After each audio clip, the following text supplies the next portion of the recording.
And this is kind of a personal introduction because I've known Linda Hunt. I knew one of her daughters before I met Linda when I was in high school in Spokane, Susie. And Susie gave me her phone number, and to this day, I think you've disconnected the number, but I have never been able to forget that number. So uh, Linda was my professor at Whitworth University. I took a writing class, and I learned very quickly that Linda is one of the most loving people that I know, but she also has high, high standards. And if you're going to be a writer, uh, you need to learn how to write, or she'll possibly call you out on the things you need to do. This next part is a little sensitive because it's such a difficult moment, but in 1998, Linda and Jim received a visit very early in the morning from some friends who delivered the news that their married 25-year-old daughter, Krista, had died in a bus accident while doing community or doing a service project in Bolivia. And we don't need to imagine how paralyzing the grief of that moment could be. It must have been. But over time, Jim and Linda, they kind of built upon the idealism of their daughter and what she was doing in Bolivia to co-found an organization called the Krista Foundation for Global Leadership. This is an organization that encourages young adults who are engaged in significant service around the world and provides them guidance and a space for healing. They've developed a garden behind their house called the Hearth, which you can go and stay and have a respite from your efforts, from the work you're doing. And I really just thought when I was thinking about this, Linda, that you provide an ideal model for what Rotarians aspire to be and to do, which is to take those moments of grief and take the energy of grief and turn it into momentum for something greater and more positive than where that grief is coming from. And I really wanted just to say that not only from your literary background, but from your life experience, I couldn't have thought of anybody more appropriate to join this meeting and to have a conversation with Alice Walker. I would like to encourage all of you, and I'm going to type this into the chat section, and it's been in all of the publicity that I've sent out. Linda Hunt is an author and she writes books, and I think it's important to provide whatever support we can by going to her website and maybe buying a book. And I'll write it in the chat box, but it is Linda Hunt, LindaLawrenceHunt.com. I will also put Alice Walker's website in the chat. Both of those websites have been distributed quite widely, and I would encourage everyone to go and take a look. So Linda, thank you so much for joining this meeting. And I'm going to ask you to provide the information, the introduction to Alice Walker, who has now joined us. Thank you so much, Alice. Welcome to the Rotary Club of El Cerrito. It is wonderful to see your face. And I'm going to pass this baton to Linda Lawrence Hunt, and we'll let it go from there. Andy, thank you so much. And thank you for the El Cerrito Rotary Club to have the kind of vision to invite Alice and sort of recognize her own generosity of spirit, where she is an internationally acclaimed author and yet cares so much about local community that she said yes to you. And so, Alice, we are delighted that you care about the kind of things Rotary has just talked about, the way that you build the friendships, the way you have a spirit of service, the way community matters. So thank you, Andy and Alice. Thank you so much for that. One of the things that I like about your generosity of spirit is it's global, but you care about this hour, this group, these people. And that's just the heart of a kind of care that's beautiful. So we thank you for that. Would like to give a little background for her, for those of you who didn't have writing classes or literature classes and had to read, not had to, but got to read Alice, which I love getting to teach. She is, of course, most famous for, she's an American novelist, most famous for The Color Purple. But what is remarkable is that she has so many books, so many essays, so much poetry. She was not stopping. And she is in her wisdom years, and I don't think she's stopping yet. Well, Oh, I'll ask her a question in a moment. But this, she was vaulted to fame through The Color Purple, but she began her life in a isolated rural Georgia town. And her father was a sharecropper. Her mother worked as a maid, but her mother had this absolute commitment to education for her children. Alice is the youngest of 8 children, and her mother recognized her intelligence. And when there was pressure for the children work in the field, she said, "No way do my children work in the field. They are going to school." And Alice was enrolled in first grade at age 4. You've got to be the youngest first grader that has ever been. Always a very bright student. She went on to be valedictorian of her high school class. She earned a scholarship to Spelman University, where she went for 2 years and then transferred to Sarah Lawrence University in the New York area.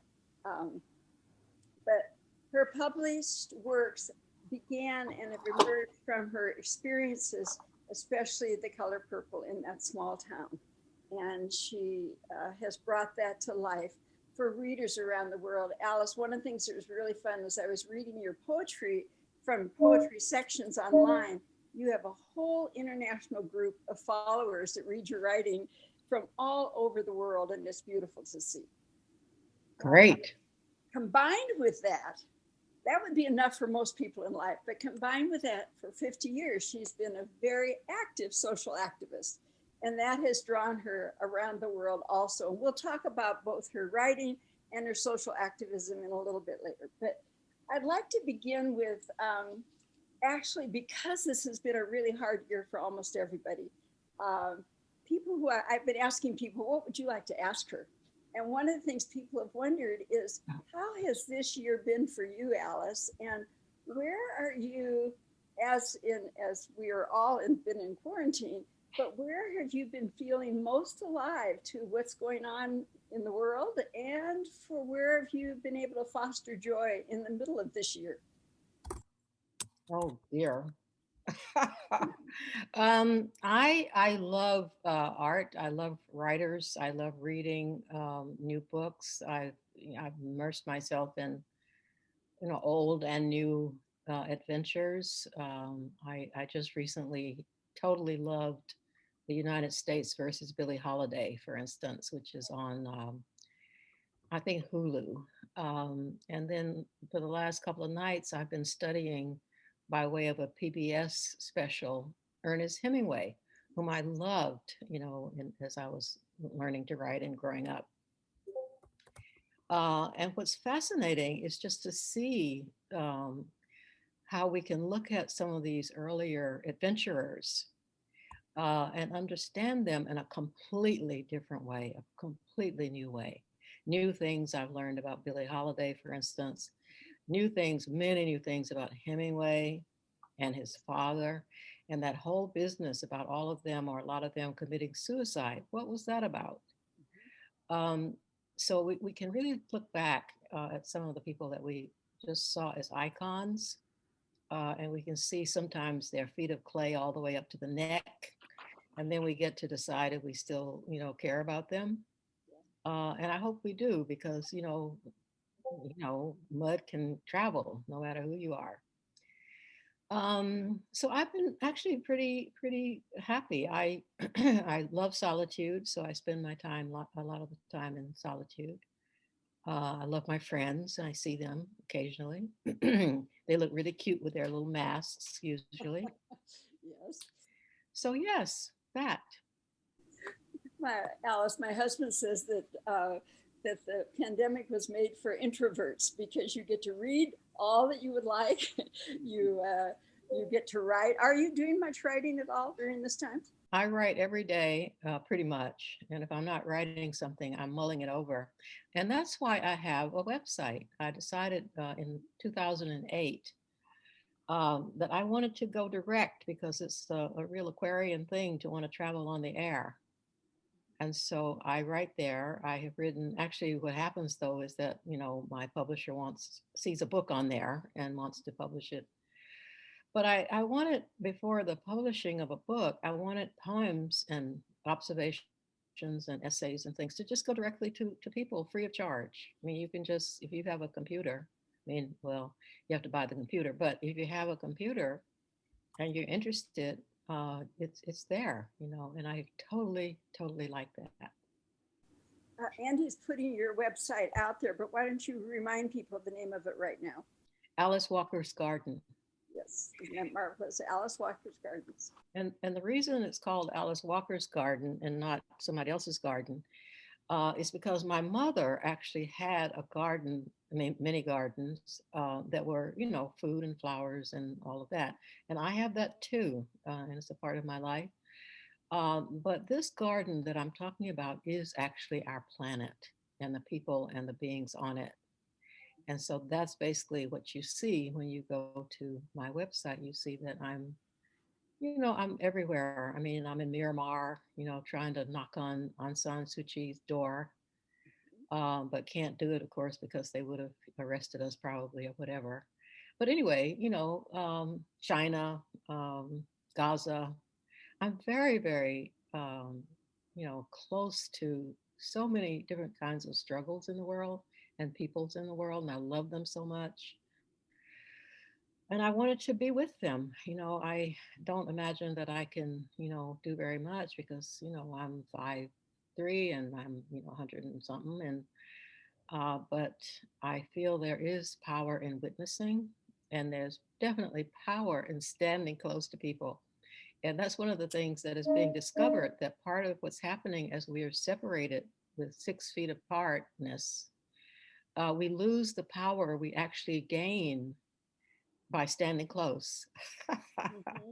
Now, we knew that, you know, many of us really knew that, you know, that there's a reason why we like to stand close to certain people, you know, certain animals or certain fields of grain. You know, there's a reason. There's actually, you know, a lot happening here on this planet in terms of energy than most people, you know, pay much attention to.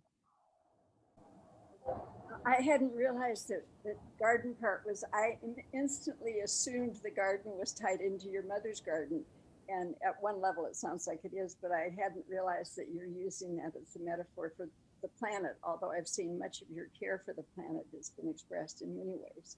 Oh, Um, yes. Mhm. well, let me talk for a moment and ask you a bit about the iconic work of the color purple. That has gone to something like 15 million copies. It's translated in 24 languages.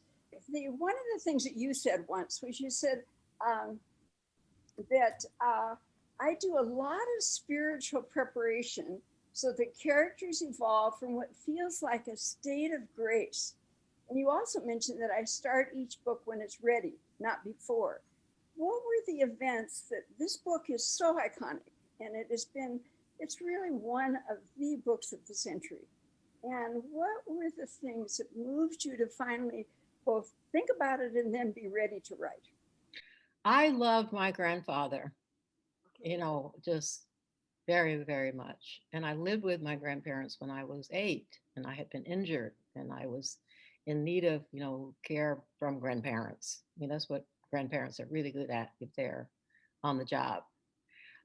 So I was so attracted to his peace and his silence and his, you know, his generosity, that when I realized that he had been an absolute demon when he was a young man, I was heartbroken on some level.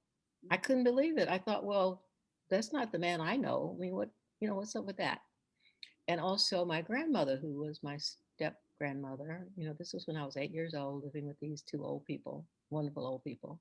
I love old people.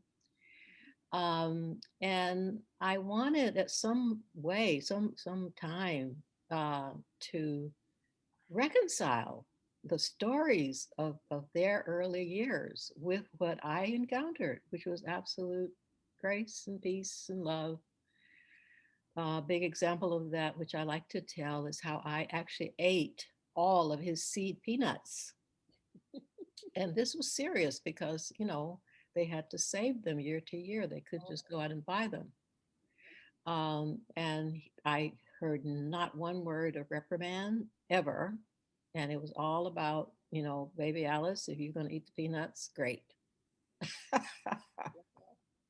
And so I wanted to write, many, many years later, I wanted to write a story that shows us how we change, how we, many people think that if you're a bad teenager, you're a rotten young adult, blah, blah, you have to stay that way. You're just that way. Well, no, it really is not necessary to even think like that. We grow, we change, we encounter new things, we have experiences, we see new people. It helps if we fall in love, 5 or 6 times. Um, but yeah, I mean, I really wanted to reclaim him, especially, but also everybody else, and I wanted the women to be free. I saw my step grandmother who was so beaten down that she hardly could, talk to anybody but me, because I was little and she was intimidated.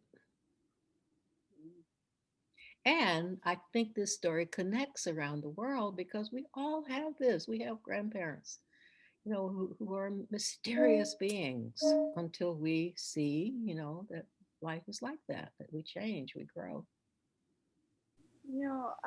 Then you received the criticism that I felt like people said, or I think I heard that you had said, the criticism about Black males came from other Black males that, and you said they didn't see the whole story. They only focused on the first part and missed the last part. No, they didn't read it. No, they didn't read it. And that's one of the things we should impress on our students, especially. I went to Sarah Lawrence after being at Spelman, and the greatest gift it gave me was that when you, for your what they call your senior thesis or your contract, the charge to you then is to, if you choose a person to write about, you have to write about every single thing they ever wrote. You have to read all of it. You have to, and the way most schools teach is that you read maybe one story by Hemingway, one by Eudora Welty, a couple by Faulkner, maybe Flannery, but it's just scattershot, and so we can't really see in our culture many people who are truly, in my opinion, educated enough to grasp true art. The other thing I heard once that you said about the color purple was you were surprised that you felt like it had theological undertones in it, and you were surprised that reviewers and readers didn't pick up on that a whole lot. And as you said, the book starts with 2 words, "Dear God." Linda, it is truly that was one of the more amazing things. It's totally a theological work. I mean, that's the whole point. Yeah. I mean, it's true that my grandparents and and everybody else is, they're doing what they're doing. But essentially it is saying, what about this God we've been handed? And do we want this or not? And what has it done for us lately or ever? And how did we get it? I mean, they literally, when they were putting African Americans on the boat, they branded them, in the name of Jesus Christ. And I really like Jesus. I mean, I like him because he was a rebel. But we were forced into a religion that by the time I was, I don't know, 11, and I could not be forced into the church. I realized that actually the church was too small. That when I was there, I was spending my entire time looking out the window and wondering why people were cooped up in this little box and why they couldn't see that God was everywhere. I mean, if he was there, as they thought of him, he would have been outside. So all of those thoughts, in this little girl who, thank goodness, my parents were too tired by then to force to go to church as they had forced, their earlier children. The other experience you write about quite a bit has been when you were 8 years old and you had the eye accident. And one of the things I'm interested with that is when people have really hard things that happen in their lives, often they later say, they see something good that emerged from it. Could you talk a bit about that particular accident and how that affected your life? You were 8 years old till you had the surgery at 14. How Mhm. that affected you, and how later you've seen that it may have influenced you becoming the compassionate person you are and the writer that you became.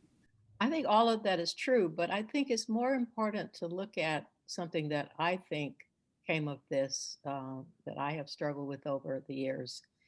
It wasn't really an accident. I mean, that's the problem. I could see my brother shooting at me.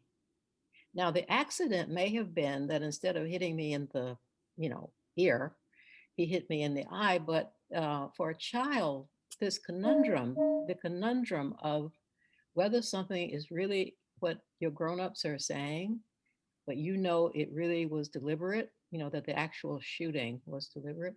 I mean, this is something that a child struggles with. And I do, I don't know whether, I gained a lot just from that struggle, which is the struggle to see, the struggle to literally um, make your own decision separate from what your parents are teaching you or your school or whoever. So I think that was a great gift. And I really, in a way, feel that the compassion that I do feel for injured children all over the world grew from that uh, terrible many years of absolute soul struggle. I mean, who gets to be believed?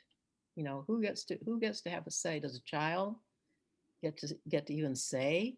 I mean, it's quite a charge. It is. Um, when you talk about your mother and what ways she has been influential for you, but particularly the issues you've cared about with creativity in women, could you speak about her life a bit and the ways that particularly her love of the gardens and what she offered there, contributed to you, but also where you see thwarted creativity and the impact of when people's creativity is thwarted, either through economic needs or obviously Mhm. during slavery, but for people in poverty, what are the ways that creativity seems so important to you too? Well, first of all, I want to just clarify something. My mother, I think is people think that the father, when you say your parents were sharecroppers or farmers, they just assume that the man is outside and the woman is inside. Well, not my parents. My parents were both farmers. They both raised the crops. They both, chopped cotton and picked cotton and did all of that. And in addition to that, they dairied for the woman who owned the land. So they were Wow. mutually active in every possible way, except my father did not do anything hardly in her flower garden. He would work in the vegetable garden, but he didn't do anything in the flower garden, which was really her preserve. And this love of doing this, I'm not sure, which strain of our ancestry this absolute passion comes from, just a passion to have flowers wherever you can grow them, you just can't live without them. Or to have, this connection to the earth where it's magical. I mean, growing anything is magical to this moment. You can have a seed that's so tiny and it just, gives you so much, which is one reason we should continue to agitate against any kind of falsification of seed, because it is a magic and it's connected to the life force in the universe. But if they kill off the part that is that will also then I think eventually die off in us. We'll just become like clones of something. Um, but it's incredibly important that people stay, I think, connected to the earth. I would not for a moment try to live my life in an apartment above the ground. I would not. I think that to be so disconnected from the planet leads to a great loss of your own vitality as a natural being. Can you talk a bit about the place you're living now and what you do for gardens there? Well, I don't do as much as I used to because, but yeah, I mean, I live mostly in Mendocino, and many years ago, I bought a little cabin that was falling down the hill. There was no running water, there was no electricity. I really didn't care. What I was there for basically was the land itself, the trees, and the peace. And over time, my neighbor up the hill, ran up literally, you know, many hoses hooked together from her sun powered solar well to my backyard. And right away, I started raising zinnias, which I connect very much to the South because in every poor sharecropper's house in the backyard by the wood pile, you just see these glorious zinnias. They're just powerfully beautiful. So that was how I came here. And over the years, of course, I done the other thing my parents did, especially my mother, is that she could make any shack look like you really want to be there. I mean, she put up her, cheap wallpaper, and she'd find some calendars with pictures, and she would have vases of flowers, and your sheets would be clean and sparkling, and and that's why I think of her really as an earth goddess. Like she just was not intimidated by what life handed her. This is a woman who had 8 children at home. So it's a lot. Makes you tired just to think about it, doesn't it? Yeah, makes me very tired to think about it. And I honestly don't know how she did it. I mean, I'm just, I'm in awe. I've always been in awe. And um, but that was her life. And she, until she became very ill, she was like that. Well, and it sounds like you've inherited that. I've heard about when you were in Jackson, Mississippi, and you were married, and you had created a room of your own in the small apartment. I think it was your biographer White that talks about how beautiful that space was, and every place you've gone since, we've heard that you recreate beauty. So it sounds like that's really been important all of your life. Oh, it's gratitude.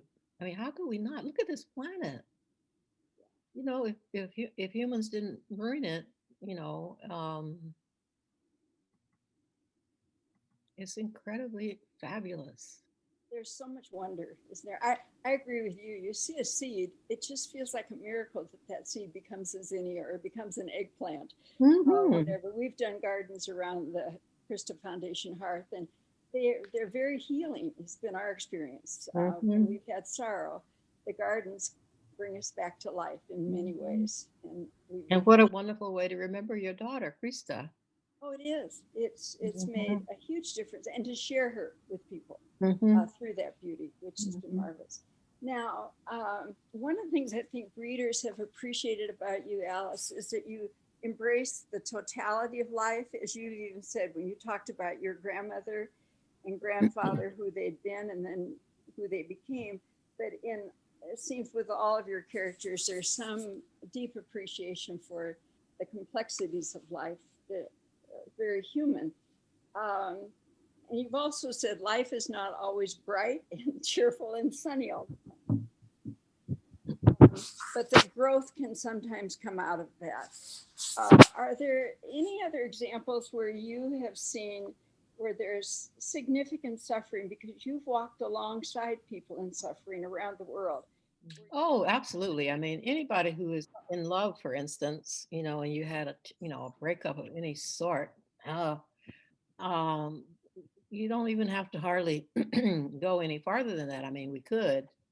The world is so full of disasters, and there are so many, suffering people. But the point is that suffering is just, one of the things I love about Buddhism, for instance, is that right up front, the Buddha said there is suffering.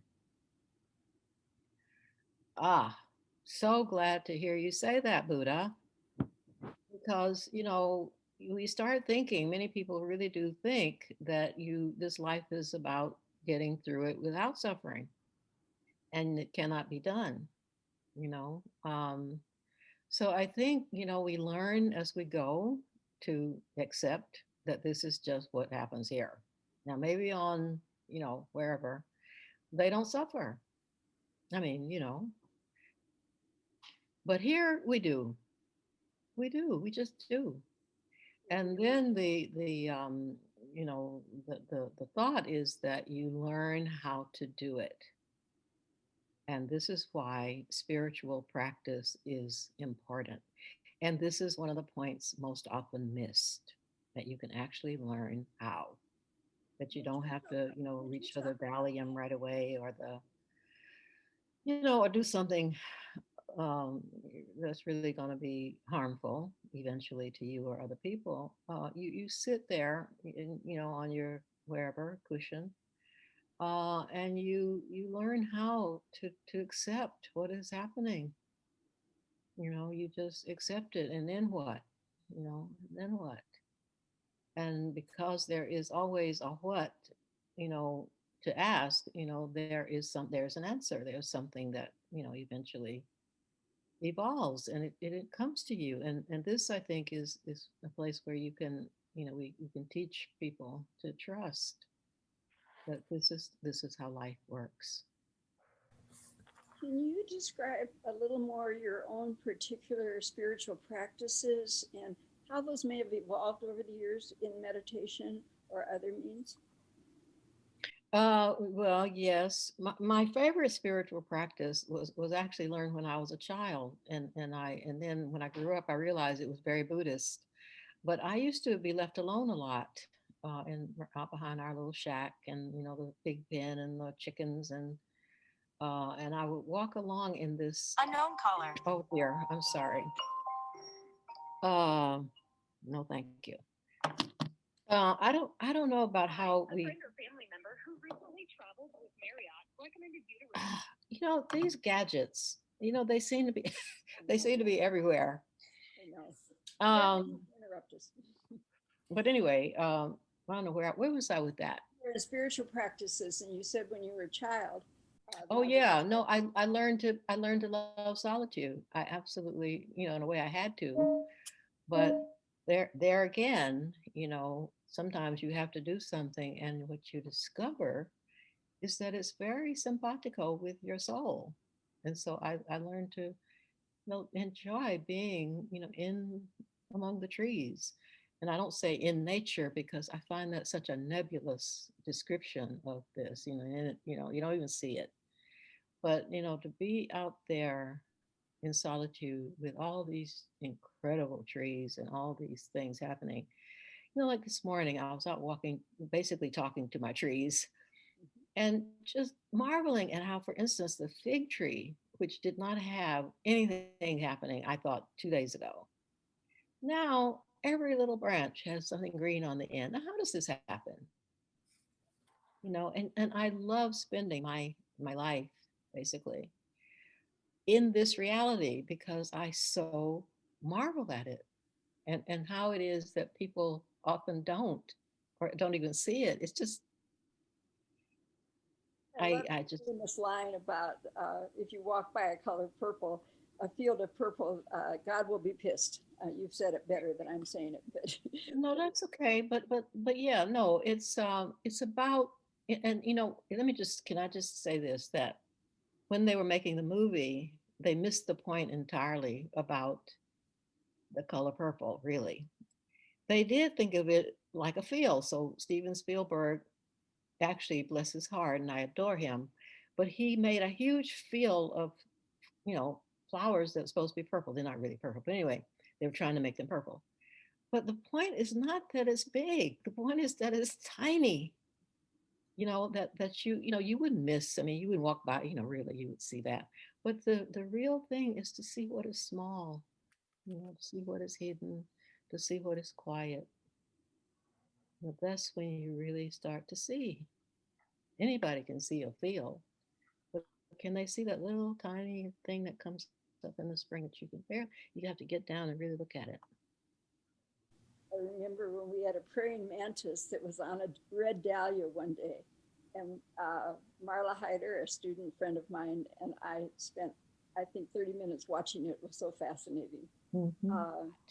I lived in Mexico for several months of the year.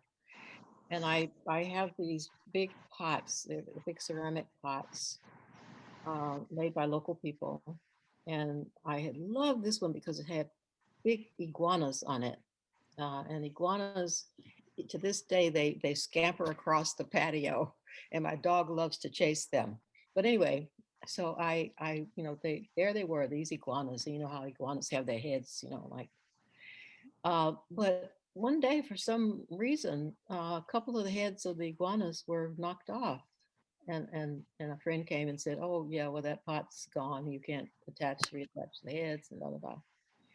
And I realized that that's really not, that's not me. I loved the thing when it was whole, and I loved it when it was broken.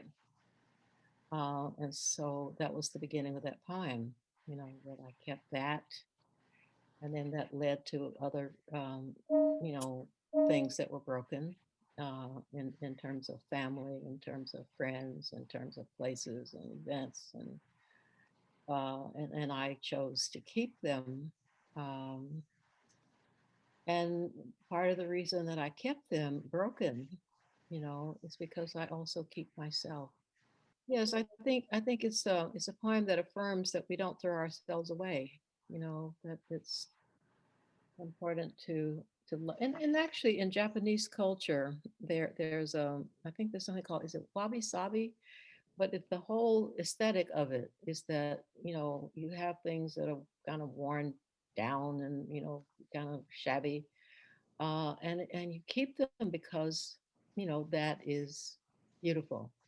That is it has all of the mana, as they would say in Hawaii, the mana, the force, of what it was, but also what has happened to it.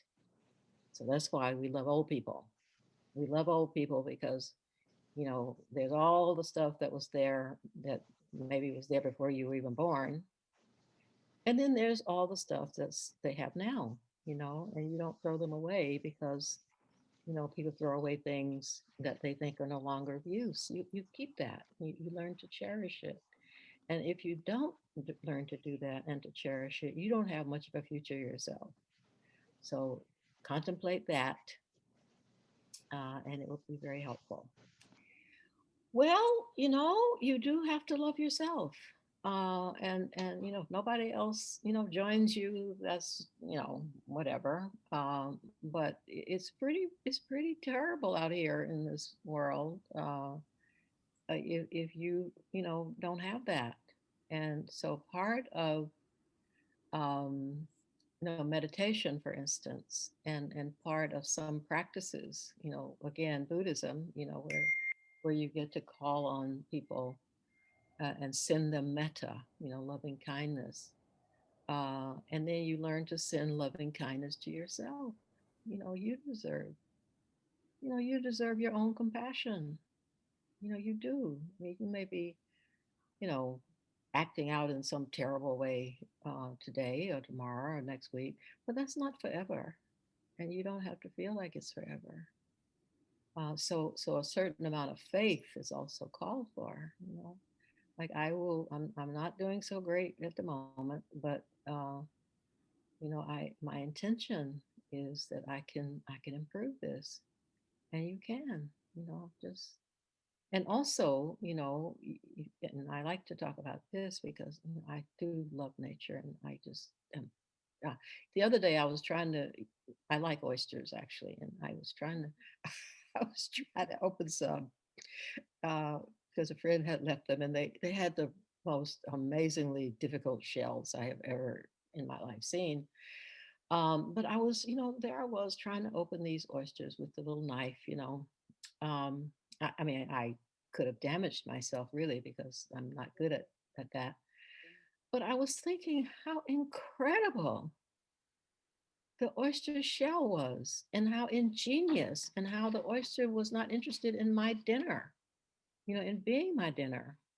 So that really, again, just made me realize that, the miracles of this earth are endless. And also that, if we can pay attention and really see what's in front of us, or you can't visually see, see with your fingers or whatever is working. The cherishing really happens. It really just does. I was starting to say that we live in a soul crushing age for some people, because especially adolescents, with what's going on with social media and the way that they can be so hurt by verbal attacks.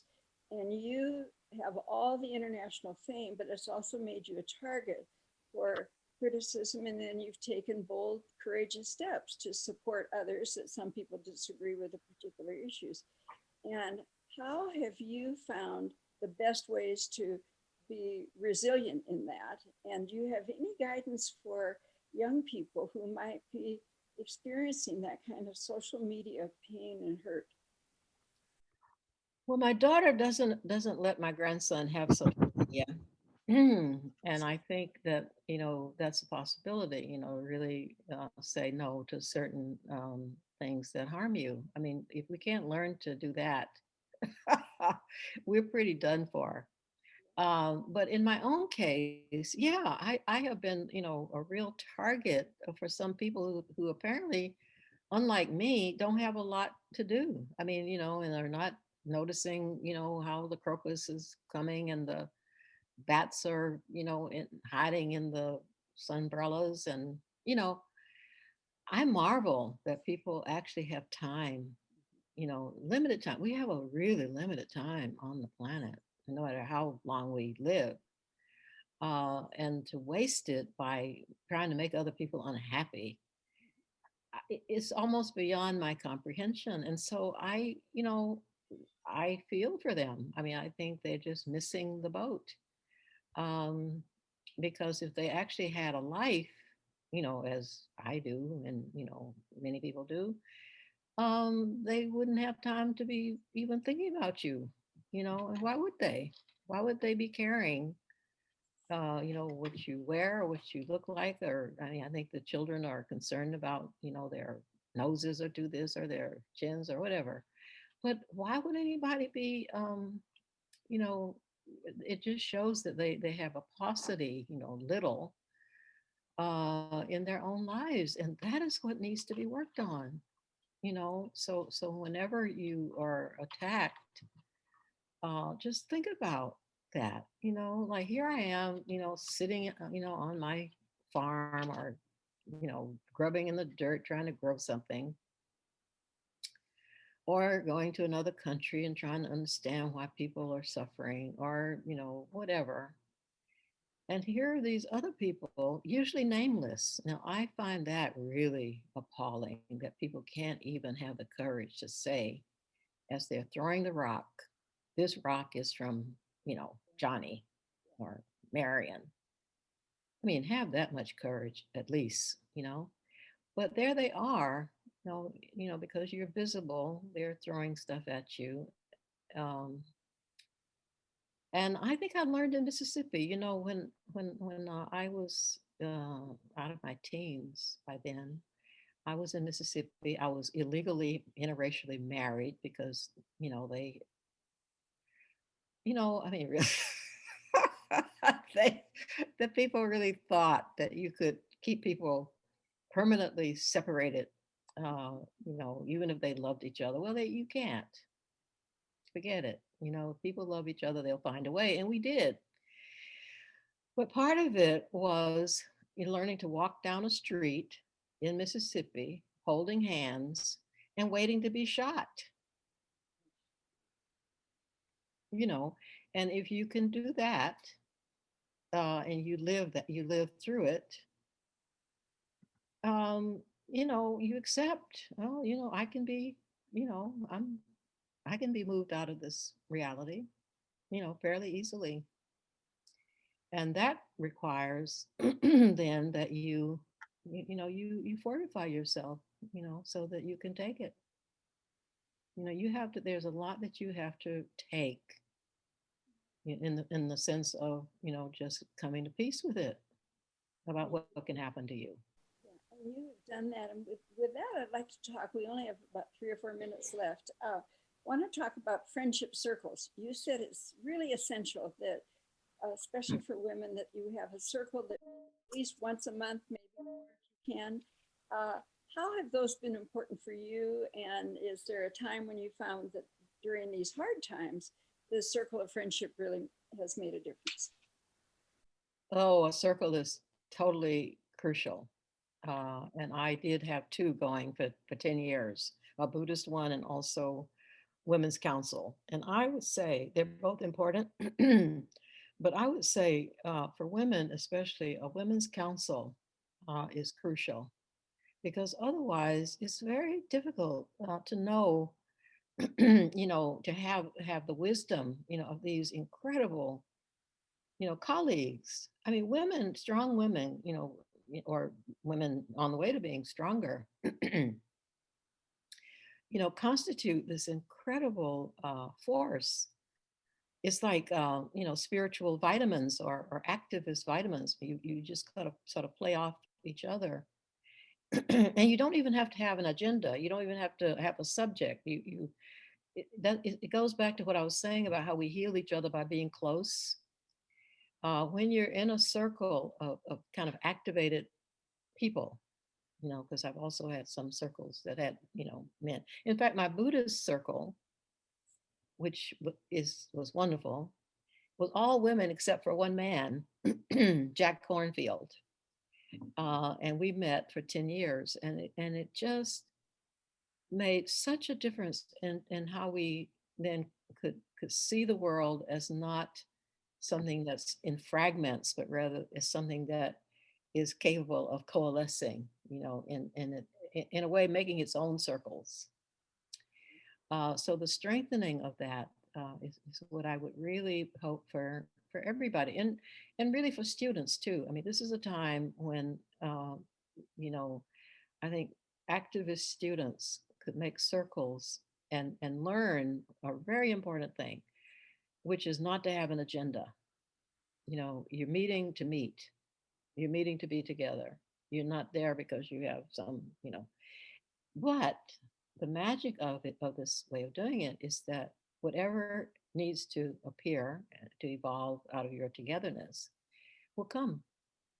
I mean, this is something I'm sure earlier beings and maybe some present ones who are not in zoos or something knew, but it's something that gets activated, and we should really encourage everyone to gather these circles and just sit. You can just sit and say nothing until somebody wants to speak.